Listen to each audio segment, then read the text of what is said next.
아마 틀림없이 여러분들은 이런 말을 한두 번씩은 다 들어보셨을 것입니다. 역마살이 있다, 도화살이 있다 라는 말이에요. 자, 이럴 때 여러분은 기분이 어떠셨나요? 마치 역마살이 있으면 어느 한 곳에 정착하지 못하고 천지를 방황타가 필히 객살이라 라는 그런 생각이 들지 않으셨나요? 또한 마치 도화살이 있다고 하면 한 가정을 이루지 못하고 이 남자 저 남자 옮겨다니면서 웃음이나 파는 그런 사람이 된 듯한 생각이 들지 않으셨나요? 하지만 여러분, 이는 분명히 누구에게나 있어야 하며 꼭 필요한 것이지만 용어가 나쁜 말인 듯해서 이것을 나쁜 말인 듯 착각한다고 여러분들 혹시 생각해보지 않으셨나요? 여러분 안녕하세요, 이정재입니다. 여러분들 점집이나 사이비 철학원 같은 데 가면 늘 영락없이 하는 말이 이 살에 관한 이야기입니다. 그럼 과연 우리 전통 사주학에서는 이 살이라는 용어를 사용했을까요? 네, 절대 우리 사주학에는 이런 용어는 없으며 이는 일제 강점기 시절 일제가 우리 민족혼을 말살하기 위해서 만들어 놓은 운명론의 한 일부라는 것입니다. 그럼 왜 지금도 무속인들이나 일부 철학원들에서는 이 용어들을 사용하고 있냐고요? 네, 이는 현재 대한민국에 있는 거의 모든 철학원들이나 무속인들이 일제가 만들어 놓은 이 일본식 철학, 일본식 점수학을 사용하고 있기 때문에 그러합니다. 여러분, 이런 말에 절대 현혹되시면 안 되겠죠? 네, 아직도 남아있는 일제 잔재라는 것입니다. 여러분, 아직도 우리는 민족혼을 찾자, 일제 잔재를 청산하자 라고 말하면서도 우리 생활 깊숙이 박혀있는 이런 잔재들은 전혀 생각도 못하고 사용을 하고 있다는 것입니다. 첫 번째가 먼저 살에 관한 이야기입니다. 이 살이라는 말은 영어로 표현하면 스트레스라는 것이고 우리말로는 기라고 말할 수 있는 거예요. 여러분, 스트레스가 너무 많으면 어떻게 될까요? 네, 몸에 병이 오죠. 예, 기 역시 마찬가지입니다. 기가 너무 강하거나 기가 너무 세다면 그 역량에 맞는 일을 하지 않게 되면 스스로가 견딜 수가 없게 되는 것이죠. 네, 이것을 겁살, 제살, 천살, 역마살, 도화살 이런 살이라는 겁나는 용어로 해서 여러분에게 겁주고 있는 것입니다. 두 번째로 역마살에 관한 이야기입니다. 자, 여러분, 과연 역마살이 없다면 어떻게 될까요? 한 사람이 태어나서 사회적인 활동은 하지 않으면서 집안에만 가만히 있게 된다면 과연 어떻게 될까요? 사람을 만나는 것을 싫어하고 또 꺼려서 밖으로 나가지는 않고 집안에만 가만히 있게 된다면 과연 어떻게 될까요? 아마 이런 자식이 있으시다면 여러분은 당장 병원부터 데려가려고 하실 것입니다. 또한 이런 남편이 있다면, 이런 아내가 있다면 정상적인 가정생활은 불가능하겠죠. 물론 이런 사람이 결혼을 한다는 자체가 불가능한 이야기일 거예요.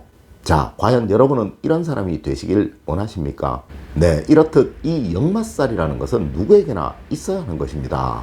이 용어로 인해 여러분 절대 겁먹지 마시라는 것이죠. 물론 이것이 너무 강하다면 또 문제가 될 것입니다. 자, 여러분, 여러분의 자녀분들이 또 여러분의 배우자분들이 친구 만나는 것만 좋아하고 집에는 들어오지 않으려 하며 늘 방탕한 생활만 하고 자기의 일을 하지 않게 된다면 어떻게 될까요? 네, 이 역시 이혼 사유가 될 것이며 가정생활에 불화를 만드는 연유가 될 것입니다. 네, 맞습니다. 이렇듯 이 역마라는 것은 누구에게나 적당하게 있어야 하는 것이며 이것이 부족하다면 집안에 걱정거리가 넘칠 것이요, 또한 이것이 과하다면 집안에 불화가 생길 것임은 당연한 이야기일 것입니다. 여러분, 누군가 이제 여러분에게 이런 말을 하더라도 절대 겁먹지 마십시오. 여러분에게 역마가 있다는 말은 여러분이 아주 정상인이라는 이야기이며 또한 정상적인 생활을 할 수 있는 아주 평범한 사람이라는 이야기입니다. 네, 이런 말로 인해 구슬하거나 부적을 쓰거나 무슨 앵마기를 하는 그런 여러분이 되지 않으시기를 진심으로 부탁드립니다. 세 번째로, 그럼 이제 도화살에 관한 이야기입니다. 여러분 혹시 차를 타고 지나가시다가 먼 산 위에 복숭아꽃이 넓게 피어 있는 것을 보신 적이 있으신가요? 네, 너무나 아름답죠. 아마 이런 광경을 보신 분들은 야, 예쁘다 라는 감탄을 다 하셨을 것입니다. 네, 이것이 도화입니다.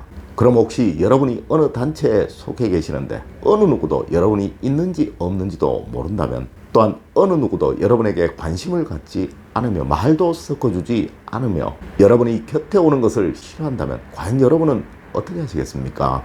네, 아마 여러분은 당장 그 단체를 탈퇴하려고 하실 것입니다. 그럼 여러분이 다니시는 회사에서 여러분의 존재감이 전혀 없다면, 누구도 여러분에게 관심을 가져주지 않으며 여러분에게 말도 걸지 않는다면 여러분은 어떠시겠습니까? 아마 틀림없이 여러분은 그 직장을 다니시기 너무도 어렵다고 생각하실 것이며 늘 고민과 고통 속에 힘들어 하실 것입니다. 네, 이것이 바로 도화입니다. 누군가 여러분에게 관심을 가져주는 것, 네, 사람이 사는 즐거움이고 기쁨이죠. 하지만 여러분 또한 어디를 가나 모든 사람들이 여러분만 바라보고 있다면 어떻게 될까요? 네, 마치 유명 연예인 정도로 생각하시면 되겠죠. 물론 이분들처럼 이것이 직업이라면 이를 충분히 감내를 해야 하겠지만 여러분의 일상생활에서 이러하다면 이것은 정말 너무도 불편한 일일 것입니다. 네, 이런 사람들은 화장실도 잘 못 가겠죠. 물론 이러한 건 역시 적당한 것이 좋은 것이며 조금 과하다고 하더라도 너무 과하지 않다면 나쁜 것은 아닐 것입니다. 자, 그럼 여러분, 이 도화살이 있는 것이 좋을까요? 없는 것이 좋을까요? 네, 맞습니다. 이 역시 여러분이 정상적인 사람이라는 반증이며 일반적인 사회생활을 하는 평범한 사람이라는 이야기예요. 네, 마치 이것이 잘못된 것이냐, 일반 사람들에게 살이라는 겁나는 용어를 사용해서 겁을 주는 사람이 나쁜 사람이라는 이야기죠. 여러분, 절대 이런 엉터리 무속인이나 사이비 철학가들의 말에 현혹되지 마십시오. 네, 우리 학문 사주학에는 절대 이런 말이 없으며 여러분을 나쁘다, 좋다라고 평가하는 그런 내용은 없습니다. 다만 여러분이 타고나신 그 천성에 맞게 여러분이 타고나신 기세를 다 발휘하실 수 있도록 우리의 사주학에서는 단지 충고만 하고 있을 뿐이라는 것이죠.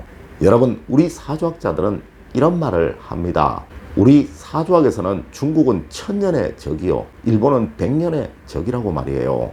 왜 그러냐고요? 네, 일본은 이렇게 우리의 학문을 얄팍하게 위조를 하고 변형을 했지만요, 중국은 아예 우리의 학문 사주학을 자기네 것이냐 역사를 위조하고 있기 때문에 그러한 거예요. 하지만 여러분, 분명히 아셔야 합니다. 이 학문 음양오행학은 분명 우리의 전통적인 학문이며 인간을 가장 복되게 살아가도록 하기 위한 최고의 이론이라는 것을 말이에요. 그러자면 우선 이런 엉터리 사악한 용어에 여러분들이 현혹되시거나 겁먹지 않는 것이 우선이라고 생각돼요. 오늘 이러한 시간을 한번 마련해 보았습니다. 자, 오늘은 일제 마지막 총독이었던 아베 노부유키의 충격적인 이야기를 들으시면서 우리의 잃어버린 민족혼을 찾기 위해 몸부림치는 저 같은 자그마한 학자도 있다는 사실 꼭 여러분 알아주시기를 부탁드리며 오늘의 이야기를 마치도록 하겠습니다. 저는 늘 여러분 가정이 행복과 번영, 사랑만 가득하시길 기원드리며 또 그러한 길로 안내해드리도록 노력하겠습니다. 늘 올바른 학문과 올바른 지식을 여러분께 전하도록 노력하겠습니다. 여러분, 긴 시간 감사드립니다. 감사합니다. 우리는 패했지만 조선은 승리한 것이 아니다. 장담하건대 조선민이 제정신을 차리고 찬란하고 위대했던 옛 조선의 영광을 되찾으려면 100년이라는 세월이 훨씬 더 걸릴 것이다. 우리 일본은 조선민에게 총과 대포보다 무서운 식민교육을 심어놓았다. 결국은 조선인은 서로 이간질하며 노예적 삶을 살 것이다. 보라, 실로 조선은 위대했고 찬란했지만 현재 조선은 결국 식민교육의 노예로 전락한 것이다. 그리고 나 아베 노부유키는 반드시 돌아올 것이다. 여러분, 일본은 분명 우리와 영원히 함께해야 할 친구이자 동맹입니다. 여러분, 우리 일본을 절대 미워하지는 맙시다.